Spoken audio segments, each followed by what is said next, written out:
My Hero Ultra Rumble has been updated a couple of times since the last time I have played, and my main issue with the game was that seasons after seasons the game just slowly kept getting worse. And by worse I'm not talking about the gameplay itself, like sure we got a new character that made it borderline impossible to lose, but overall the gameplay was fine. So I have decided that starting from season 9 I will get back on Ultra Rumble and after a few weeks give you guys an update on the current state of My Hero Ultra Rumble. For those that didn't know, My Hero Ultra Rumble is a free-to-play battle royale that's available on PlayStation, Xbox and PC. Don't let that fool you however, because this game is filled with one of the worst gacha systems that I have ever seen, but I'm getting ahead of myself. My Hero Ultra Rumble surprisingly has a very good netcode that allows you to play with pretty much anyone all around the world, like even in the Japanese network test the delay was so minimal that I still don't understand why Bandai keeps holding American only tournaments. One thing that's pretty recent however is the fact that at least one character gets added as a quirk set every season. This in my opinion is one of the greatest idea Bandai came up with, because if you're anything like me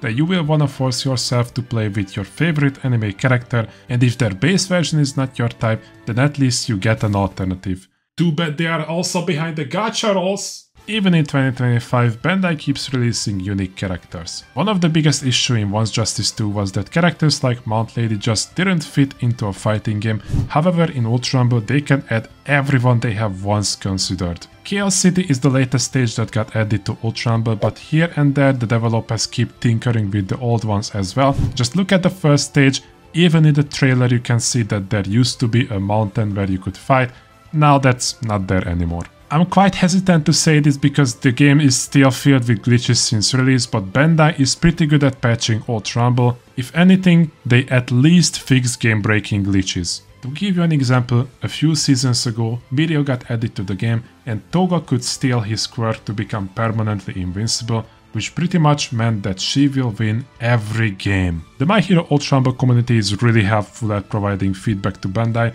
Even I have given them video feedback with an explanation as of why I think the glitches happen. Some of them got fixed, but some not so much. Now I did say that they are great at handling feedback, but let's not ignore the fact that their anti-cheat is pretty much non-existent. I'm not gonna go fully in depth at how to break Ultra Rumble, but there's a reason why content creators get early access of unreleased characters, and that's probably the least of my concern. If you've been following my channel, you know that I'm friends with data miners and modders from anime games such as Naruto Storm Connections and Demon Slayer, and both of them have confirmed that not only can you enable characters that are not yet available, but you can even change the damage values, so I'm not joking when I say that the anti-cheat is a joke, even in 2025. And that's not all, because it's been confirmed multiple times that the developers are working on crossplay, which means that PC hackers will eventually ruin the console experience. Speaking of PC versus PlayStation, it's not even comparable when it comes to how many people play on those platforms.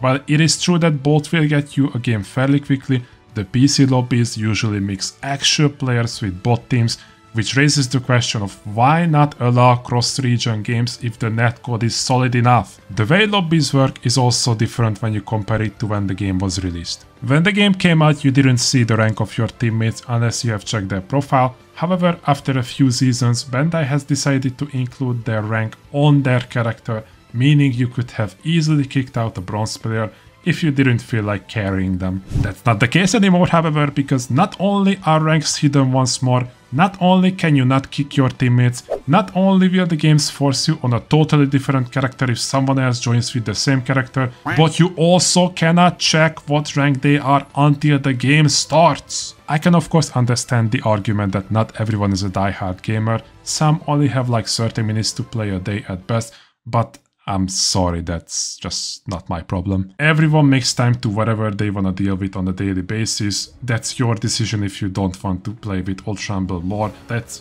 again, why is this my problem? You can get two people that has never touched the game ever, and the game will put you against pre-made groups. And on top of all of that, you can literally start games with only one teammate. So far I have seen no punishment when it comes to leaving. Like, sure, you do lose your rank, but that also means that when you get in a lobby with someone that's high ranked, he will check your rank and leave. He would rather lose his points instantly than to deal with a beginner. Again, up to your personal preference whether you agree with me or not, but I want to get back the ability to choose who I wanna play with. Let me know down in the comments whether you agree with me or not. Oh yeah, I kinda forgot. The dailies got changed too. Now you don't get raw tickets when you finish them, you will get experience points that will level you up, and then you can acquire those tickets, which sounds good on paper, but you get far less than back in the days. So again, sounds good, but it's actually worse. Now that I have talked about most of the changes up until 2025, it's time to tackle the beast, the gacha system. I'm not gonna sugarcoat it, this shit is awful. I used to do My Hero Ultra Rumble videos almost on a daily basis. With enough skill, I was able to win most of my games, which meant I usually got my dailies and weeklies done in no time. I even got around to buy the premium battle pass with crystals that the game generously offered if you were dedicated enough to play the game. But god fucking damn it, we keep getting less and less tickets. Not only do we get less tickets and less crystals every single season, not only can you not buy characters specifically, but there are 3 different banners, which means even if you get 200 exchange points, you can only buy whatever is on that banner. And guess what? The quirk sets are on a different banner. Around season 6, I was getting so close to reach 200 exchange tickets where I was about to buy twice. However, the exact moment when I have reached 200 exchange points, I pulled twice. Imagine my frustration when I have found out that I cannot use the exchange points on the other banner. I might be confusing myself, but I think it was Dabi who was available around that time. I literally couldn't use my points to buy him, just because Bandai Namco's greedy decisions. And you know what? I am the idiot for dealing with this shit. I deserve no sympathy because I have spent all my time in a free-to-play gacha game that has baited me into thinking I can own every single character if I play enough. And if you're curious when I stopped playing, it was when Overhaul got released. He's the last character that I actually pulled. Since then, I have only pulled Kurogiri, but that's in yesterday's video, so go ahead and check that out. Like, I'm not kidding when I say I was dedicated. I got the highest rank multiple times. My agency also had a pretty high rank. I have received tickets that the average Ultra Rumble player did not, and I was still nowhere near at getting every character. Multiple people have told me that they would be willing to deal with the gacha system if you were able to directly buy the characters. The game is fun, like actually fun. I'm willing to say that the majority of you could pick up the game and enjoy yourselves at least for a month. The value is there. And you know what happened after all of that? They added a new system called tuning, which is so complicated that I would need to do an entirely separate video to explain how it works, but I will try my best in a few seconds. More money equals more power. Basically, you can get certain power-ups for your character that a lot of Ultra Rumble player claims are harmless, but tell me, how the f*** is it harmless to know exactly where Kota is on the stage? You get 3 level ups for your entire team for every single quirk that you have. How harmless is it to get even just 1% damage increase? You guys are making me mad with the copium, I swear. But eventually, just like me, you will get tired and abandon the game.